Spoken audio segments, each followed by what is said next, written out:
Why choose a Sleep Number smart bed? Can I make my site softer? Can I make my site firmer? Can we sleep cooler? Sleep Number does that. Cools up to 8 times faster and lets you choose your ideal comfort on either side. Your Sleep Number setting. Enjoy personalized comfort for better sleep night after night. And now, max out your savings. The more you buy, the more you save on beds, bases, and more. Plus, get free home delivery on any smart bed with base. Limited time. Check it out at a Sleep Number store near you or at sleepnumber.com today. AFR On Demand is brought to you by Breck Golf. Try Beaver Creek today, just 20 minutes from downtown Baton Rouge in the Zachary area. They've got a PGA Tour driving range, a short game practice area, 30 to 40-yard practice shots. It's a great place to chip and putt and practice if you don't have time for a full round. Book your tee time today, golf.breck.org, golf.breck.org. Matt Moscona. I'm very important. After further review. Say it one more time. After further review with Matt Moscona. And here we go. Live from the Raising Cane studio. Let's rock!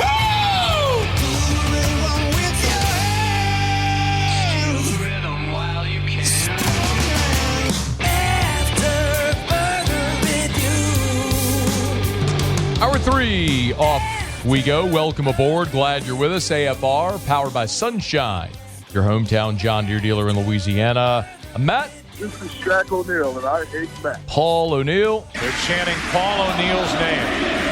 You so. And Mr. Toby Tomplake.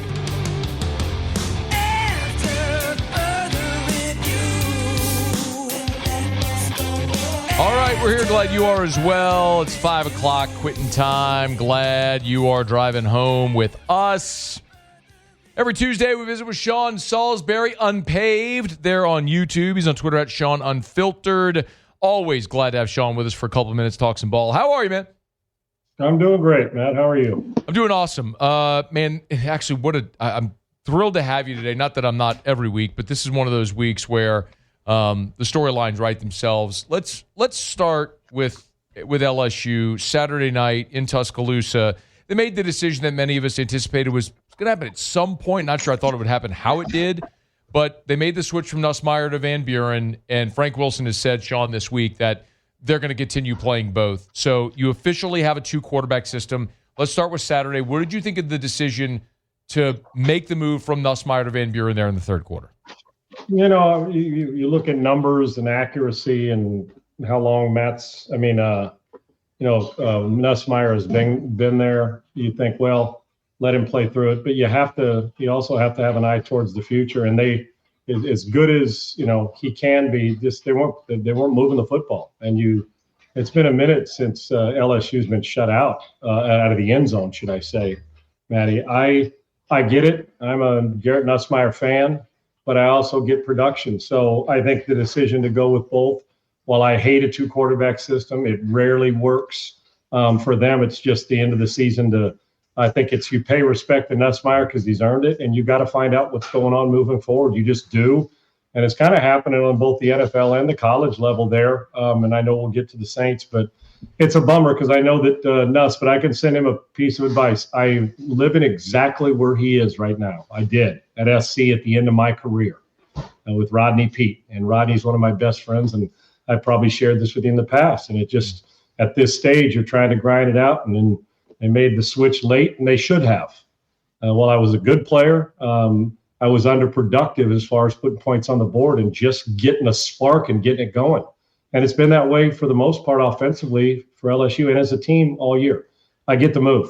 While it's a bummer for those of us who support them, but if you're an LSU fan, you have to get something going. And when you're not putting the ball in the end zone and your team has struggled and you fired a coach and all those things, it falls on 2 people usually.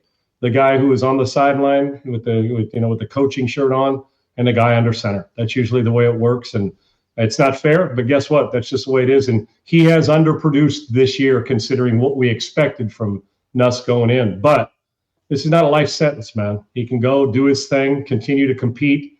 He'll be playing somewhere on Sundays. It may not be as high as he wanted to be, but LSU has to find out going forward as well. And you're looking for a spark. And no quarterback likes a 2-quarterback system unless you're the guy that wasn't playing and now you're going to get a shot Yeah. I think that LSU's probably waiting to see who's going to grab it by the throat and make it happen. But I anticipated this, and here we are. Yeah. I've kind of said, making the decision in game, though, Sean, without a plan is kind of like your double dutch. The ropes are going. It's like, how do you time your jump? When do you know to make the move? So I'll just ask it. Like, if you're Frank Wilson, you're going to start Garrett Nussmeier, but when do you go to Van Buren? When you have a 3-and-out or a couple of them, when you feel things start to stall, and you're exactly right. Having a plan for something like this, first of all, it's a two-way suck, Matt. And here's aside for the quarterbacks, it is, because if you're going good and they make the change, well, then you got other guys that you've got to. If you're just doing it for the sake of change, that's not what this is invented for. Having two, it just isn't. If you're going to start Nussmeier, you ride him until it stalls, a series or two. You don't just let him go drive down and score, in my opinion, if I'm coaching, and then say, we're going to give it. You don't owe anybody favors. You just don't. There's nothing fair about these things. It's not like, well, he's been here, like in high school, they reward the senior to go out and play his last game. I understand, but in truth, you're trying to win, and you're trying to get better. So you don't owe Nussmeier anything other than the respect he's flat out earned, but that respect may not come in playing if he's not playing well, and you don't owe the backup time. That's something he's got to earn himself, whether it's on the practice field, whether it's during spring practice, or whether it's in the game. So you got to get out of your feels on not you, but anybody and the coach. And if you're not going good, then the other guy comes in, and if he starts going good, you can't say, well, we said we're going to play two. You play two unless one of them's grabbing the job around the throat and producing. Because if you pull him out, then why? It's like a guy goes and gets 3 sacks, and you say, well, we rotate. Well, the guy's dominating today. Maybe today you don't rotate. So to me, this is a feel production. We do a lot of potential, a lot of feel good stuff in sports, but this is not a feel good thing. You're going to play until it slows down. The back and forth doesn't do either quarterback any good. You get in rhythm, you want to stay in rhythm. If you're not in rhythm, you want to play your way into rhythm. So that's why these never work. If you have two, you don't have one. That's basically what we're saying here, at least in 2025, the rest of the way. And both of them are going to want to compete. So the only way that this wins is if the team wins, and you have to start with them first. The quarterback is secondary when it comes to the feelings of the guy. It's not fun, and it's a bummer, but the feelings can't matter. You got to do what's best for the other, basically 21 cats that are starting in the rest of your roster. Yeah. And what was interesting is Saturday against Alabama, Nussmeier statistically is good. He was 18 of 21. Well, he didn't hit the ground much. That's right. The flip side of it is Van Buren wasn't. He completed 46% of his passes. He had a fumble. But coming out of it, the feeling that many had was that Van Buren kind of gave him a little life. So what did you see from both that maybe you liked or didn't like? Well, and that's just it, Matty. You think about, and I hate to compare this to somebody. Let me take you back to the Giants. Russ Wilson throws for about 500. Yeah. Starts the next week and gets benched. Yeah. You know what I'm saying? And they put in Jackson Dart. And Dart's numbers were not that good the next week when he started. They weren't that good. Like 10 to 12 or 10 to 16, whatever it was. But he ran the one in early, and they won. There was an energy. And I say that a lot on this show, but there is. The numbers, if you just look at the numbers, statistics, Nussmeier and history, Nussmeier should be starting and playing the full game unless he doesn't get him into the end zone and you want to make an energy change. So I think we know right now who gives you the best chance to win just based on seeing coverage and knowing it. Nothing stuck out because they didn't put the ball in the end zone. And that I don't think Nussmeier had anything to be ashamed of other than he knows that's the one thing that he does know. Being a coach's son, he's seen it for years that the object is to get. And if he was coaching, Nuss would probably tell you the same thing. And if Garrett was, so what I saw was a team that offensively all the way around right now just looks lost to me from the way they're attacking it, getting into the end zone. Now, Alabama's had some struggles. They could have put the game away offensively and defensively even earlier, and they didn't. This game was still. It was still a couple scores away from being a different look. And but listen, you're just trying to find something. Right now, you're hanging around anything. And let's not forget that while they're probably going to go with 99% with a coach that's not in the program, you're still coaching for your future. So as a coach, you're trying to play the guy that gives you the best chance to put up some numbers and win the last few weeks of the season. So what I saw was, and it's a boost of energy, and it's the way it is for all of us that played backup or starter. It's inevitable. No matter what the backup does, the second he comes off the bench, crowd goes crazy, although they were on the road. But if you're at home or people sitting at home, it's like, okay, yeah, this is the reason. And then you're like, oh, we're 3 and out, or you punt, and it's not the same. And then that guy, the unfortunate thing is then people start to get a quick bad fix on the guy who came in. It's like, well, he didn't spark us. We didn't win. Where's the next guy? Yeah. Which is not fair because he doesn't get a lot of work. So fragile position, man. It takes a lot of mental toughness. So I would start Nussmeier as well, but I would not rotate him if he's hot. You're playing, the other guy will get his chance. If you're playing well, you stay in there while we're moving it. But if we continue to flounder around, then you've got to look for spark. You're not going to get some wholesale, oh my gosh, look at us, we are a different team. But you may get a little bit of energy boost. LSU is who they are this year, and that's a very average football team. 9 games in, there's no denying that's what you are. Right. I want to break when we come back. I want to ask a similar question about the Saints because they did look like a different football team on Sunday. I'm curious what you thought about Tyler Shough. So we're going to get to that with Sean as we continue. We're glad you're with us here on this Tuesday edition of AFR, powered by Sunshine, your hometown John Deere dealer in Louisiana. AFR. We're brought to you by the Watermark and the Renaissance. Watermark Downtown, Renaissance Southtown. Watermark Baton Rouge, voted by you the best hotel in the best of 225. Not me saying it, you said it. The best of 225. I mean, it is Baton Rouge's premier hotel property, Watermark Baton Rouge. You walk into Watermark Baton Rouge and you understand it is the picture of luxury. Luxury accommodations. You have family or friends coming in for Thanksgiving, for Christmas, maybe for one of the final 2 LSU home games. Make sure they know about Watermark Baton Rouge. Stay downtown. Enjoy everything downtown has to offer. Walking to restaurants, shops, bars, the river, everything. It's right there, walking distance from Watermark Baton Rouge, and the accommodations are outstanding. Or maybe you just want to go have Sunday brunch at the Gregory. Or maybe after work you want to go downtown and have a cocktail at the lobby bar. Or maybe you got an event coming up. There's no better place in downtown than Watermark Baton Rouge. After further review, powered by Sunshine, your hometown John Deere dealer in Louisiana. She's always staring at me while I'm chugging along. She likes the way it's pulling while we're tilling. Always appreciate our friends over at Sunshine, your hometown John Deere dealer in Louisiana, sunnyquip.com, sunnyquip.com. Glad to have Sean Salisbury with us, especially on this day where the Saints got their second win of the season and did so by an incredibly impressive performance by Tyler Shough. On a day where you traded away Rashid Shaheed, you were down 3 offensive linemen, and he went on the road and looked the part, even if for a day. Okay, Sean. Tyler Shough, second start, gets the win. First Saints rookie to get a win since 1981, man. Dave Wilson. Been a minute. So, okay, let's just start here. What did you make of it? I was impressed with a lot of things about him, Matt. One thing is his awareness when the pocket broke down. While he's played a lot of college football, the tendency is always early. The security blanket is not there. Again, it happened early in the game. It happened later in the game too. His awareness of being able to scramble out and find Johnson and then make the accurate throw is the head dips to watch the pass rush. Oh, first one breaks down, then he steps out of it, has the awareness to keep his head up and understand it. The presence of him around there to make off schedule plays when they weren't there. That was one. 2 is the big play was back. He took shots when they were there. I'm a big take judicious shots when they're there.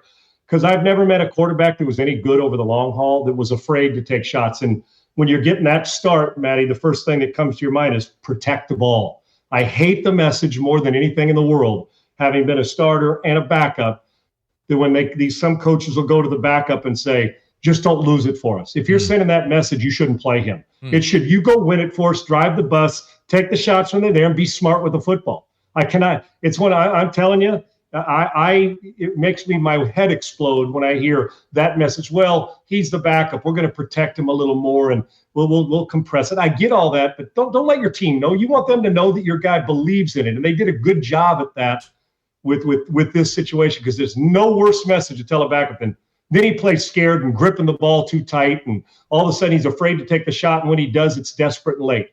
Pocket awareness was really good, and the ability to extend plays. I was impressed he had that in him. And you said it's just for a day, but that's the only day he had, and it was against a team that's improving on the road. Phenomenal start by him.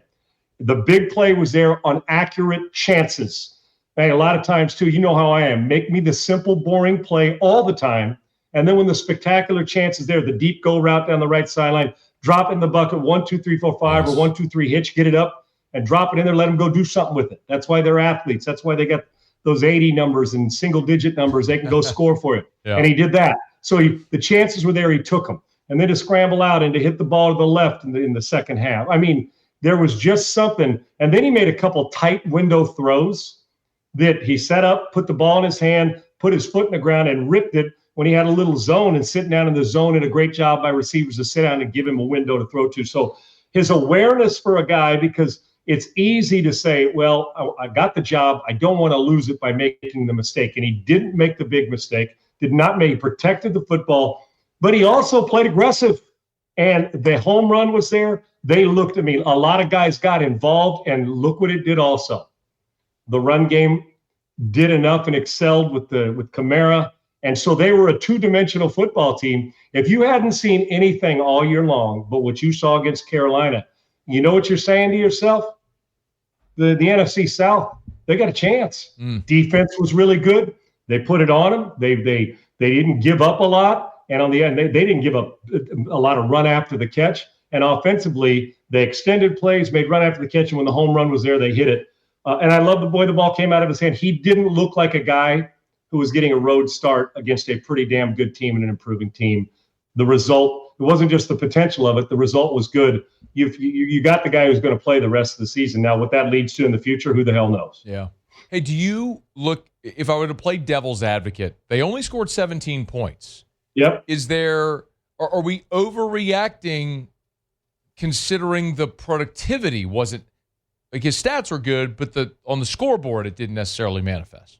Yeah, the one thing, if the final score would have ended up where they kicked 2 field goals and lost, yeah, but 17 was enough. Yeah. And Carolina's, unfortunately, they're not the Saints this year. And remember, you asked me last week, well, can the Saints go win? I said, well, he's playing shorthanded, but of course, look around the league. Yeah. All you got to do is watch the Miami Dolphins, who couldn't beat me and you in a fist fight, let alone a pillow fight, and they physically manhandled Buffalo. It's crazy. So, of course they can. But what they did, the result was that they fed off the quarterback's energy. And that's no disrespect to Rattler. You know, I hold him in high regard. But you got to play the guy. And right now we've been waiting to see what Shough's going to be about. And we saw it. Now, the hardest thing to be a starter in this league is when it's your gig to go out and repeat. Expectations weren't real high. It's the Saints, receivers gone, trading guys away. What are they going to do? The guy's playing shorthanded. And like a guy who has the flu, you go play kind of sick, and you're like, you take the pressure off yourself, and you're like, or injured. You're like, damn, I'm flowing today, because you didn't put all that pressure. And this one, it's like, what did he have to lose? Just let it rip, man. And he did. And it's easier said than done. But yeah, you'd like him to get in 34, but man, beggars can't be choosy right now, Matty. Give me a couple touchdown passes the way they came. Of course, you'd like more, but we're also not dealing with a hack team. Carolina's pretty good, and they did enough to win. So to me, I'd rather have a 282-yard, 2-touchdown, protect the football, make some plays, win. On the road, they're tough to come by wins, as are the big numbers, than a 450-yard performance where we still get beat because we play between the 20s and don't get in the end zone. We kick field goals and lose. So I'll take it. And there was nothing ugly about it other than they didn't close it out. But momentum's I don't even like game-to-game momentum. The confidence. Yeah. How can you not go into this week thinking, you know what? We got another chance. That goes back to that energy we talked about. But he had energy, and there was production on the end of it. It's crazy, man. I mean, they head into their bye, but Sean, they come out of it, and they play Atlanta twice. They get Carolina again at home. They play the Jets, the Titans, the Dolphins. Like, you look up and you go, that win total over under 5.5. All of a sudden, you're like, well, I mean. Exactly. And name me one of those teams they're all beatable. And one of those teams going in that you don't feel that you can like you mentioned, Atlanta twice, hell, the way Miami is, they got one, but Miami's Miami. You can physically handle them. You start to roll through it and you're thinking, well, hell, why not us? So, yeah, man, I was impressed with last year. I'm trying to compartmentalize and not think about the other 9 games or what have you, and then what's the head, compartmentalize on the one performance like I try to do at this position because I know how difficult it is to be successful. But he had some veteran moments in the game, and he was not overwhelmed, which to me is a really good start for a rookie quarterback. Did he it's hard to ask, what do you think the ceiling is when he's made 2 starts and just had a win, but is there stylistically or something that you would say, okay, well, here's a comp of kind of just sort of a range to suggest skill set? What are we looking at here? Is this a guy? Because Sean, here's the way the conversation's happening here, and you can't know this through 2 games, but everyone's wondering: all right, you have 7 games left. Are they in April going to draft their franchise quarterback, or can this actually be the guy they build around? Do you think there's the potential in there that this could be the guy that they build around? I absolutely do, and I thought it before he took a snap. What round they drafted him in, Matt? It's a rhetorical question. What round? He was second, but he was the 40th overall pick. That's what I'm saying. So, which for some, that's the 40 to 30. That's to 32. Some consider that part of the beginning of the second round, first round pick. My point is, I'm not the only one who thinks it. When you draft a guy in the second round in the top 40 picks, you know what you're telling me? Now, we draft a guy in the first 5 picks, we think he's going to put a gold Hall of Fame jacket on, right? Going to be a star for 15 years. But when you draft a guy that high, and they need other bodies, you're telling your players and the franchise and the city, we believe in the guy. Or you wouldn't have drafted him. You just said, well, somebody else may jump in, but maybe we can hold off a round to the 3rd round, to the 4th. So they think so too. And listen, when you take a look at San Francisco, take a look at Brock Purdy. When we start comparing, when Brock Purdy was drafted, he was just trying to make a team. Got a break, and now he's $55 million a year richer, and he's not playing right now. So the comparisons are hard, like you said, on the early return. But did I see something that tells me he's going to be a franchise quarterback? No, but did I see something that says they got a chance to use the draft pick, that this could be the guy? We got to get out of, not just you and I, but anybody, get out of, well, he wasn't a first-round pick, so he can't be a franchise quarterback. That's BS. I hear it all the time. Montana, I don't need to tell you with your history and knowing this, or people that are listening, how many guys have become franchise quarterbacks that weren't drafted high, and how many guys that have been busts that were picked in the first 15 that you said he's a no-brainer, can't miss. Well, 3 years later, Anthony Richardson's a miss so far. Maybe somewhere else, if Daniel Jones is going to be there forever. So for me, and we buried Sam Darnold, we buried Baker Mayfield, and both of those dudes are playing great football. So I personally, here's what I saw. I saw off-schedule stuff that impressed me. I saw some tight window arm enough to get – and listen, if you're throwing on time with accuracy, I don't need Josh Allen's arm. I need Drew Brees' accuracy, and I need anticipation, and I need great leadership skills that elevates the building and elevates the players on the team. So I saw enough to tell me this is why I drafted him. You're damn right I did, and let's go see what happens. But I can tell you that you're going to see a lot more in the next 7 weeks, considering they are still going to be the underdog more than likely in all of them. And so how they react to him and how he reacts may tell you everything you need to know. And I would encourage fans to see the forest through the trees. Don't just look at the end result numbers, wins and losses, but how they improve and how he handles what's going to be adversity. He's going to knock in the mouth. Somebody's going to sack him 6 times or 5 times and hit him 15 others in a game. How he responds. I'll learn more about my franchise quarterback that way than I will, hey, Sean, did you see he threw for 300 again and 2 touchdowns, but threw 2 picks, took 5 sacks, and the sacks were on him as opposed to on the offensive line because he held the ball too long. Look for the little things that tell you what you need to see. And right now, if you watch Mendoza, that drive against Penn State's pretty good. Man. I'm not sure I see another guy, Simpson. There's some good ones that you say, I'm turning my complete franchise over to a guy right now. I've still got some stuff I got to see between now and the offseason. And Shough gets their eye in their ear right now, which is a great thing for him. And he gets to do it without having 40 weapons that everybody says, well, he should play good. If he plays good, that's a bonus times 1 because of the ability that he's making people around him better, which quite frankly, the cupboard's still fairly bare when it comes to the number of weapons he has to work with. I kind of wish they had a game this week, man. You and me. When I said next week, I meant I knew they had the bye this week. I know. I think he does too because of it's that feeling of, damn, when you're going good, it's like, no, don't make me wait. I want it to fester just for a few days so I get back out there and let it rip again. So hopefully he'll file that away and will the team. But I'll tell you the advantage for him is he gets time, more verbiage, more get audible checks, more trust from the staff and Kellen to say, hey, man, you played some football. Now here's a run pass check with me, or maybe we can get this in and an extra week. But I'm with you. I would like to see him urgently. Hell, I'd rather have him play tonight. Instead of college hoops, even though I love college hoops, I'd like to see him play again right now. So it was a good start, though. Yeah. And New Orleans should be excited about what's next. Yeah, that was going to be my final question. Would you rather play again or do you like the bye? But we'll have to wait and see. Saints. The hell with the bye when you're going good. You want the bye when you're getting your rear end handed to you? As a quarterback, you're saying, no. You'll be out there. You'll be at home throwing balls around your living room because you say, man, I'm feeling it. So, but the great thing about it is you also get the feast off. And just don't get caught up in the listening to how good we're talking about you. Just go about your preparation as always. And he's seen enough football to know what it's going to take to be successful. He's Sean Salisbury. Get him on Twitter at Sean Unfiltered. Make sure you subscribe to the YouTube channel. It's Unpaved there on YouTube at Unpaved Sean Salisbury. If you want to give him a follow there, subscribe to the channel on YouTube. All right, man. We appreciate it as always. Thank you. My pleasure, brother. Have a good one. Thank you.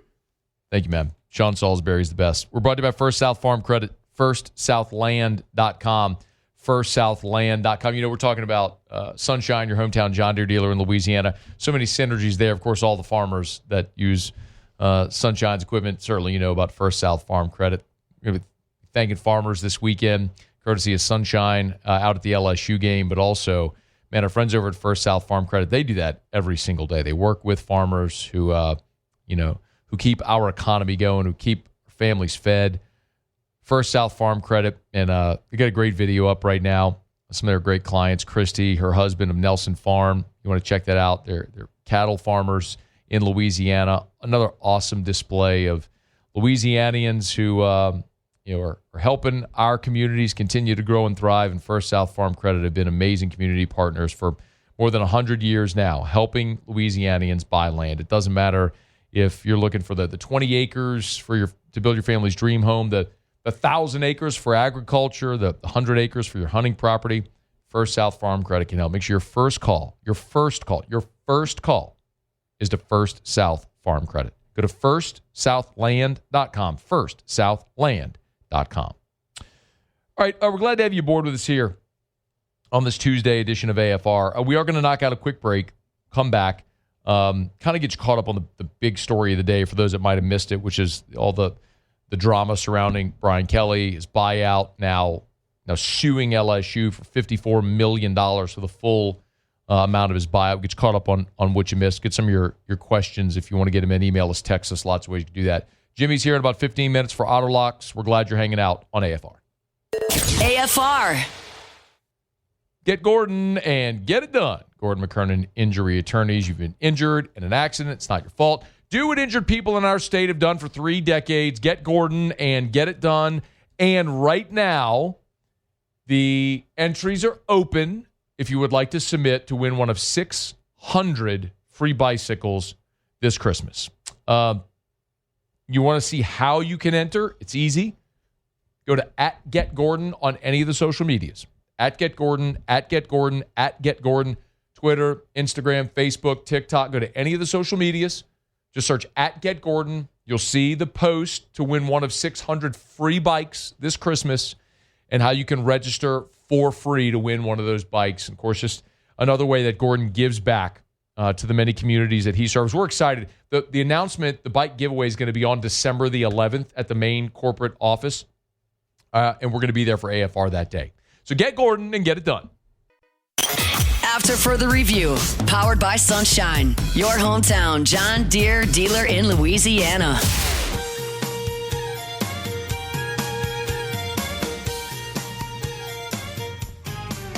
Got a text on the show text line from Craig. Remember, you can always text the show 225-396-4400, 396-4400, 396-4400. That's a text line that it's an app called Community. I pay for it. You can text me anytime. I use it here on the show where a lot of people interact, but I'll send links whenever we have news and stuff like that. So, by the way, I always recommend that. Like, if you want breaking news, I always send links there when news breaks. And then also, the way for LouisianaSports.net, when we send push notifications, we do it through the 104.5 ESPN app. So if you're on the app or you have the app, turn on notifications on the app, and that's how you get push notifications when we have breaking news, just as a heads up there. But Craig sent a text and said, Matt, what's your honest opinion on how the BK situation will or should end? I've seen this enough to know how I think it will end. I think ultimately they'll reach an agreement on a settlement. Now, I don't know what that number will be, and I laid out pretty clearly earlier today a path for that to happen. Now, the Advocate a day ago got a hold of documents that showed what LSU's offers were to Brian Kelly. They offered $25 million.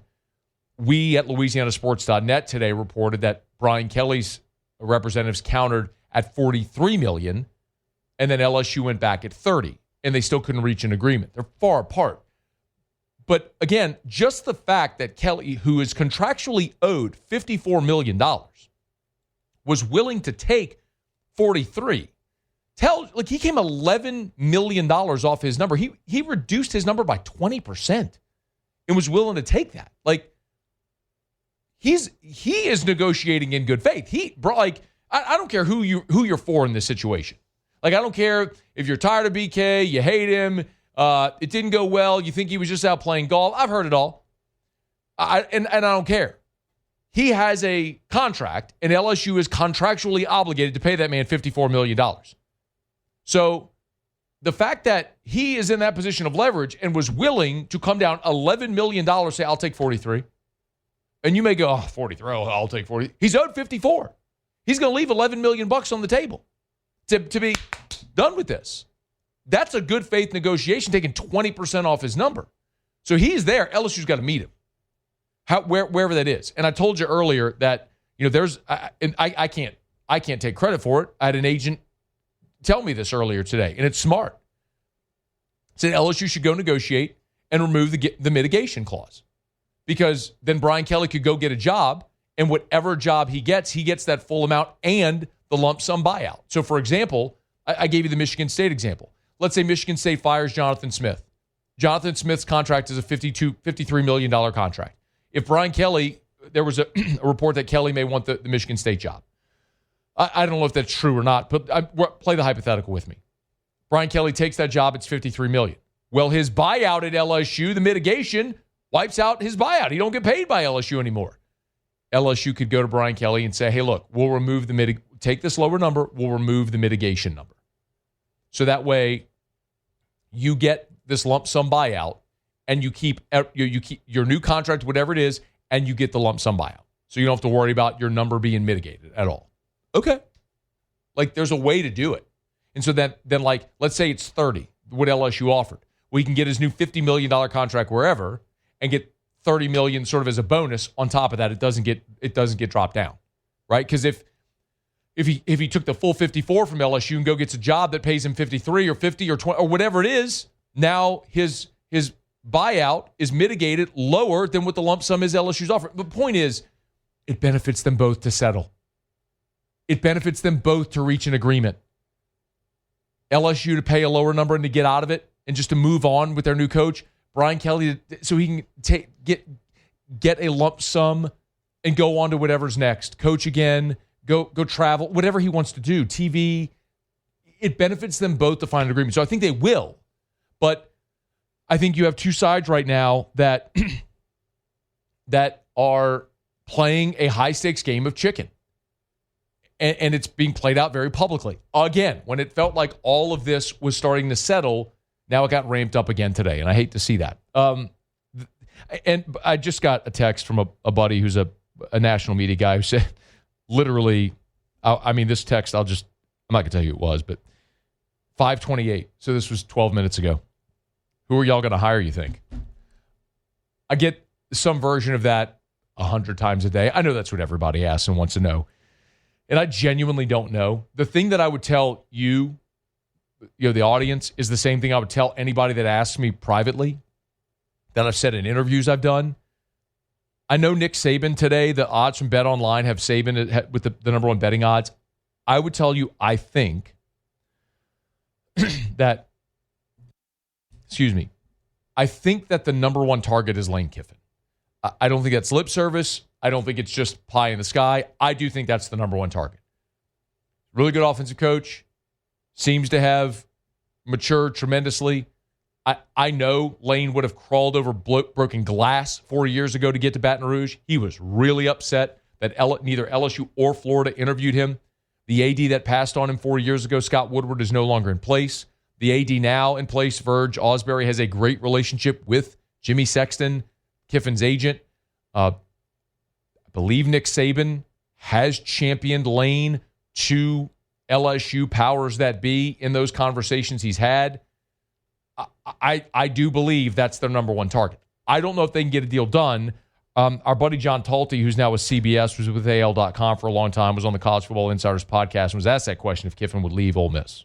Yeah, trying to predict what Lane's going to do is a dangerous thing. He's someone who I think knows he's going to have a lot of options. And I think this cycle has broken perfectly for Lane, where you have jobs like Florida, LSU, Auburn. Auburn, of course, he came very close to taking a few years back. And then the opportunity, of course, to stay at Ole Miss. So this is something that I think you almost have to watch on like a day-to-day basis as to how things are trending one way or another. I will say that as of November 10th, it is trending, in my opinion, from talking to different people, a little more toward him leaving than staying. But it changes so much day to day that putting a hard prediction on anything Lane may or may not do is probably not a great idea.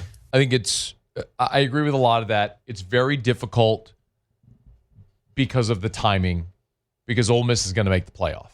Barring some dramatic collapse, Ole Miss is going to make the playoff. And so Lane could be coaching in the middle or late January. Or they could lose their opening round game and he's done in December and he's free to go. But it complicates things significantly. I do believe that, look, actions speak louder than words. I say that all the time. And Lane Kiffin has had a contract extension on the table at Ole Miss that he could have signed at any point, and he hasn't signed it yet. That tells you, that action tells you he is open. He is open to the possibility of leaving Ole Miss. I'm not telling you definitively he's leaving. I'm telling you he's open to the possibility of leaving Ole Miss. Look, he's the odds-on favorite. Lane Kiffin is at minus 300 to be the next Florida coach. He's got the second best odds to be the next LSU coach. He is the betting favorite to be the next coach of the New York Giants. So he's got options. And wherever he goes, he's going to be really rich after next year. Hey, we're brought to you by Shaw Bills Tire and Auto Service. ShawBillsTire.com, ShawBillsTire.com, with locations all over South Louisiana. Love telling you about our friends over at Shaw Bills because they're going to sell you name brand tires at wholesale prices. It's Shaw Bills Tire and Auto Service. I want to talk about these deals. Deals like, how about the Black Friday promo that's already going on with BF Goodrich Tires? That's from November the 6th, so it's already started. November the 6th through December the 9th. You get up to $100 back when you buy a set of 4 new Select BF Goodrich tires. It's just in time for holiday travels, for cold weather, and you get free installation, which is a $118 value when you use your Shaw Bills credit card. So visit ShawBillsTire.com to shop BF Goodrich tires and for complete offer details. Offer valid November 6th through December 9th. Void where prohibited. Subject to credit approval. Shaw Bills, where we keep you rolling. All right, y'all, it is AFR, man. Been a good show. Glad you're hanging out with us here. Shea Dixon was here in hour number 1, if you missed that. Talked some Cruton. Tigers lost a commitment from DeAnthony Lafayette, who's flipped to Miami. Talked about the rest of this recruiting class, recruiting cycle, how it might all play out. There's 2 other prospects that Shea said put on alert that could flip out of this class. You can catch that on demand if you missed it. Sean Salisbury was great as always. We spent a good chunk of hour 2 talking about LSU's coaching search. The Nick Saban, Lane Kiffin, Clark Lee, Kenny Dillingham, where all that stands. We did that at the top of hour 2. And we led the show with a full explanation of what's going on with all the Brian Kelly, the buyout, the lawsuit, everything. You get all that on demand. AFR on demand, presented by Brett Golf. So podcast or YouTube. You want the full show, search After Further Review. You want LSU, search AFR LSU. You want Saints, search AFR Saints. Podcast, YouTube, it's all there for you. Please subscribe. Okay, final break of the show. Come back. Jimmy will be here for Out of Locks. Find out what we're betting on tonight. Stick around. AFR. 32 degrees when we woke up this morning in Baton Rouge. 32 degrees. I know you turned your heater on. I don't blame you. You don't want to freeze in your house, even though, like, I married an Eskimo. My wife will just turn off the central heater altogether and be like 50 degrees when we wake up. But you turn on your heater. That's okay. It's not too late to call River City's 1 Hour Air. It's not too late for that heater safety check. You want to get this done. Make sure your heater is clean. It's tuned up so it runs efficiently during the cold weather months, so it'll save you money on your energy bills, so it'll last for years and years and years to come. That's why you want to get that standard maintenance done. And, of course, also to keep your home and your family safe this cold weather season. It's River City's 1 Hour Air, 752-0001, 752-0001. After further review, powered by Sunshine, your hometown John Deere dealer in Louisiana.